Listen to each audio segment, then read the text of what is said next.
एक जमाना था जब बड़ी कंपनियां ही सरकार को सामान बेच पाती थी, लेकिन अब देश बदल रहा है, पुरानी व्यवस्थाएं भी बदल रही है। अब छोटे से छोटा दुकानदार भी जेम पोर्टल पर सरकार को अपना सामान बेच सकता है। यही तो नया भारत है। ये न केवल बड़े सपने देखता है, बल्कि उस लक्ष्य तक पहुंचने का साहस भी दिखाता है जहां पहले कोई नहीं पहुंचा है। इसी साहस के दम पर हम सभी भारतीय मिलकर आत्मनिर्भर भारत का सपना भी जरूर पूरा करेंगे। मेरे प्यारे देशवासियों, हाल ही में हुए पद्म सम्मान समारोह में आपने बाबा शिवानंद जी को जरूर देखा होगा। 126 साल के बुजुर्ग की फुर्ती देखकर मेरी तरह हर कोई हैरान हो गया होगा। और मैंने देखा, पलक झपकते ही वो नंदी मुद्रा में प्रणाम करने लगे। मैंने भी बाबा शिवानंद जी को झुककर बार बार प्रणाम किया। 126 वर्ष की आयु और बाबा शिवानंद की फिटनेस दोनों आज देश में चर्चा का विषय है। मैंने सोशल मीडिया पर कई लोगों का कमेंट देखा कि बाबा शिवानंद अपनी उम्र से 4 गुना कम आयु से भी ज्यादा फिट है। वाकई बाबा शिवानंद का जीवन हम सभी को प्रेरित करने वाला है। मैं उनकी दीर्घ आयु की कामना करता हूं। उनमें योग के प्रति एक पैशन है और वे बहुत हेल्दी लाइफस्टाइल जीते हैं। जीवेम शरदः शतम। हमारी संस्कृति में सबको 100 वर्ष के स्वस्थ जीवन की शुभकामनाएं दी जाती हैं। हम 7 अप्रैल को विश्व स्वास्थ्य दिवस मनाएंगे। आज पूरे विश्व में हेल्थ को लेकर भारतीय चिंतन, चाहे वो योग हो या आयुर्वेद, इसके प्रति रुझान बढ़ता जा रहा है। अभी आपने देखा होगा कि पिछले ही सप्ताह कतर में एक योग कार्यक्रम का आयोजन किया गया। इसमें 114 देशों के नागरिकों ने हिस्सा लेकर एक नया वर्ल्ड रिकॉर्ड बना दिया। इसी तरह से आयुष इंडस्ट्री का बाजार भी लगातार बड़ा हो रहा है। 6 साल पहले आयुर्वेद से जुड़ी दवाइयों का बाजार 22,000 करोड़ रुपए के आसपास का था। आज आयुष मैन्युफैक्चरिंग इंडस्ट्री 1,40,000 करोड़ रुपए के आसपास पहुंच रही है। यानी इस क्षेत्र में संभावनाएं लगातार बढ़ रही हैं। स्टार्टअप वर्ल्ड में भी आयुष आकर्षण का विषय बनता जा रहा है।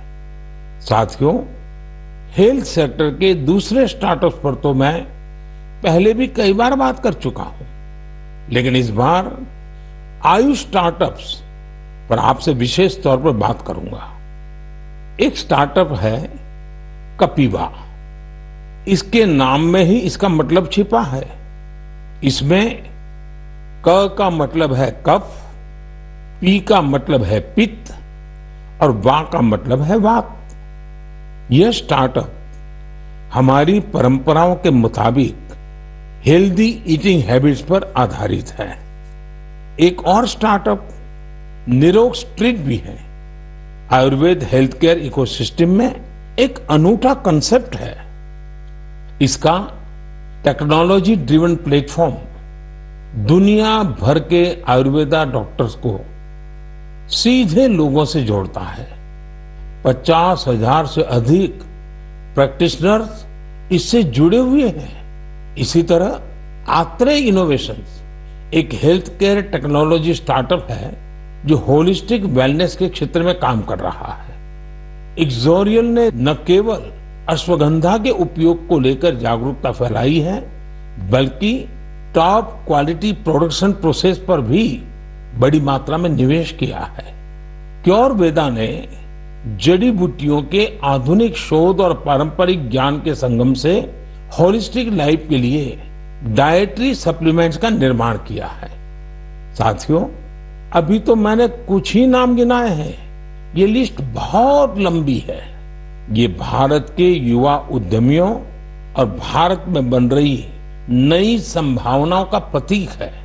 मेरा हेल्थ सेक्टर के स्टार्टअप्स और विशेषकर आयुष स्टार्टअप से एक आग्रह भी है।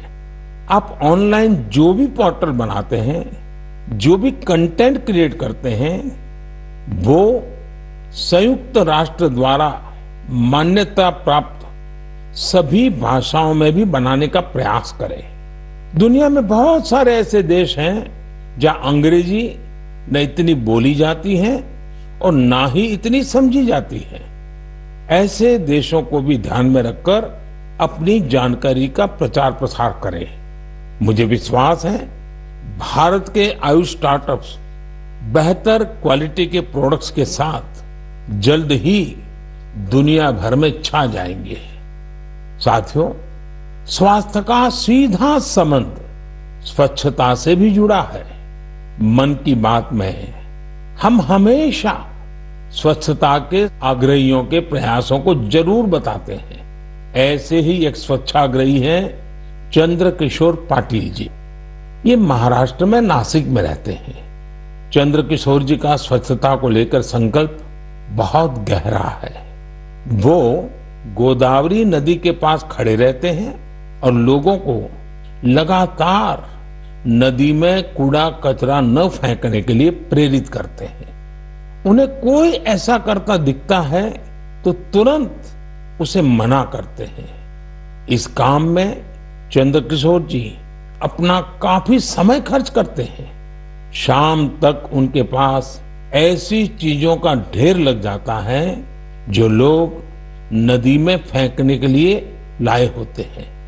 चंद्रकिशोर जी का ये प्रयास जागरूकता भी बढ़ाता है और प्रेरणा भी देता है। इसी तरह एक और स्वच्छाग्रही हैं ओडिशा में पुरी के राहुल महाराणा।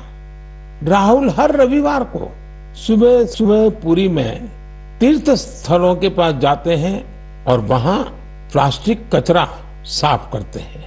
वो अब तक सैकड़ों किलो प्लास्टिक कचरा और गंदगी साफ कर चुके हैं। पुरी के राहुल हो या नासिक के चंद्रकिशोर, ये हम सबको बहुत कुछ सिखाते हैं।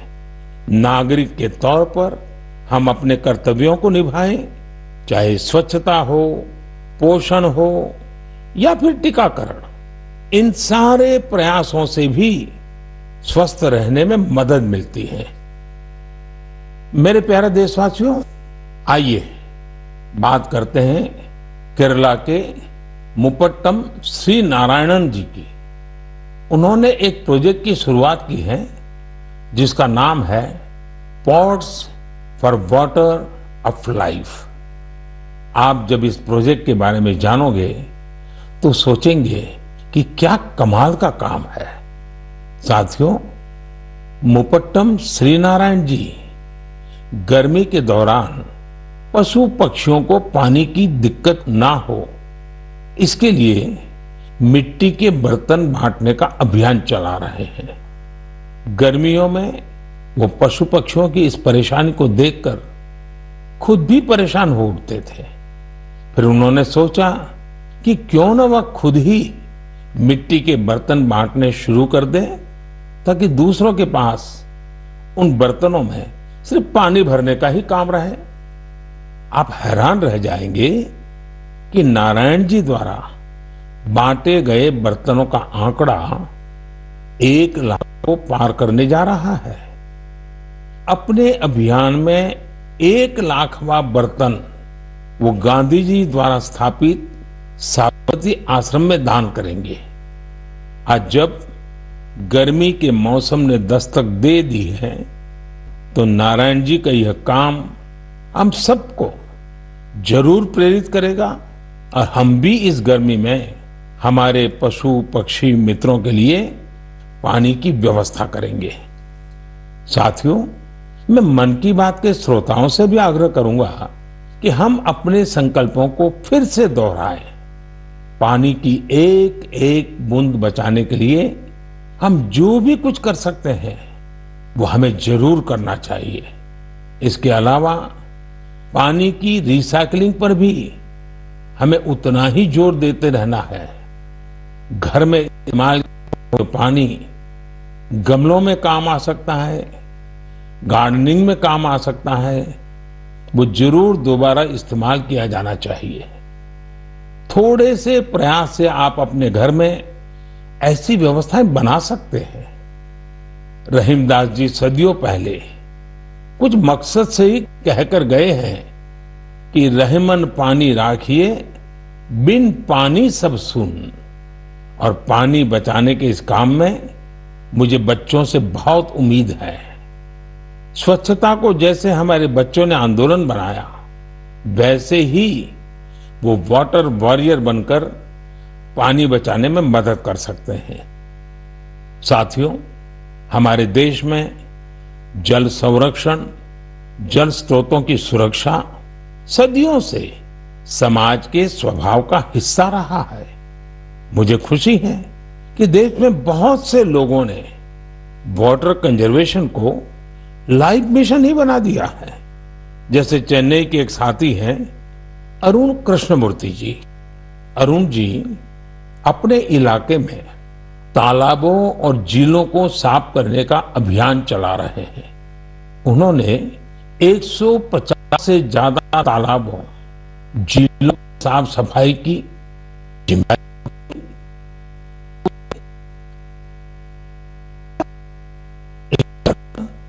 महाराष्ट्र के एक साथी रोहन काले हैं। रोहन पैसे से एक एचआर प्रोफेशनल है। वो महाराष्ट्र के सैकड़ों स्टेपवेल्स यानी सीढ़ी वाले पुराने कुओं के संरक्षण की मुहिम चला रहे हैं। इनमें से कई कुएं तो सैकड़ों साल पुराने होते हैं और हमारी विरासत का हिस्सा होते हैं। सिकंदराबाद में बंसीलाल पेट कुआं एक ऐसा ही स्टेपवेल है। बरसों की उपेक्षा के कारण ये स्टेपवेल और कचरे से ढंक गया था, लेकिन अब वहां इस स्टेपवेल को पुनर्जीवित करने का अभियान जन भागीदारी से शुरू हुआ है। साथियों, मैं तो उस राज्य से आता हूं जहां पानी की हमेशा बहुत कमी रही है। गुजरात में इन स्टेपवेल्स को वाव कहते हैं। गुजरात जैसे राज्य में वाव की बड़ी भूमिका रही है। इन कुओं या बावड़ियों के संरक्षण के लिए जल मंदिर योजना ने बहुत बड़ी भूमिका निभाई। पूरे गुजरात में अनेकों बावड़ियों को पुनर्जीवित किया गया। इससे इन इलाकों में वाटर लेवल को बढ़ाने में भी काफी मदद मिली। ऐसे ही अभियान आप भी स्थानीय स्तर पर चला सकते हैं। चेकडैम बनाने हो, रेन वाटर हार्वेस्टिंग हो, इसमें इंडिविजुअल प्रयास भी अहम है और कलेक्टिव एफर्ट भी जरूरी है। जैसे आजादी के अमृत महोत्सव में हमारे देश के हर जिले में कम से कम 75 अमृत सरोवर बनाए जा सकते हैं। कुछ पुराने सरोवरों को सुधारा जा सकता है, कुछ नए सरोवर बनाए जा सकते हैं। मुझे विश्वास है आप इस दिशा में कुछ न कुछ प्रयास जरूर करेंगे। मेरे प्यारे देशवासियों, मन की बात उसकी एक खूबसूरती ये भी है कि मुझे आपके संदेश बहुत सी भाषाओं, बहुत सी बोलियों में मिलते हैं। कई लोग माईगॉव पर ऑडियो मैसेज भी भेजते हैं। भारत की संस्कृति, हमारी भाषाओं, हमारी बोलियां, हमारे रहन सहन, खान पान का विस्तार, ये सारी विविधताएं हमारी बहुत बड़ी ताकत है। पूरब से पश्चिम तक, उत्तर से दक्षिण तक भारत को यही विविधता एक करके रखती हैं, एक भारत श्रेष्ठ भारत बनाती हैं। इसमें भी हमारे ऐतिहासिक स्थलों और पौराणिक कथाओं दोनों का बहुत योगदान होता है। आप सोच रहे होंगे कि ये बात मैं अभी आपसे क्यों कर रहा हूं। इसकी वजह है माधवपुर मेला। माधवपुर मेला कहाँ लगता है, क्यों लगता है, कैसे ये भारत की विविधता से जुड़ा है, ये जानना मन की बात के श्रोताओं को बहुत इंटरेस्टिंग लगेगा। साथियों, माधवपुर मेला गुजरात के पोरबंदर में समंदर के पास माधवपुर गांव में लगता है, लेकिन इसका हिंदुस्तान के पूर्वी छोर से भी नाता जुड़ता है। आप सोच रहे होंगे कि ऐसा कैसे संभव है, तो इसका भी उत्तर एक पौराणिक कथा से ही मिलता है। कहा जाता है कि हजारों वर्ष पूर्व भगवान श्री कृष्ण का विवाह नॉर्थ ईस्ट की राजकुमारी रुक्मणी से हुआ था। ये विवाह पोरबंदर के माधवपुर में संपन्न हुआ था और उसी विवाह के प्रतीक के रूप में आज भी वहां माधवपुर मेला लगता है। ईस्ट और वेस्ट। हाल रुकाइए एक ब्रेक मारे।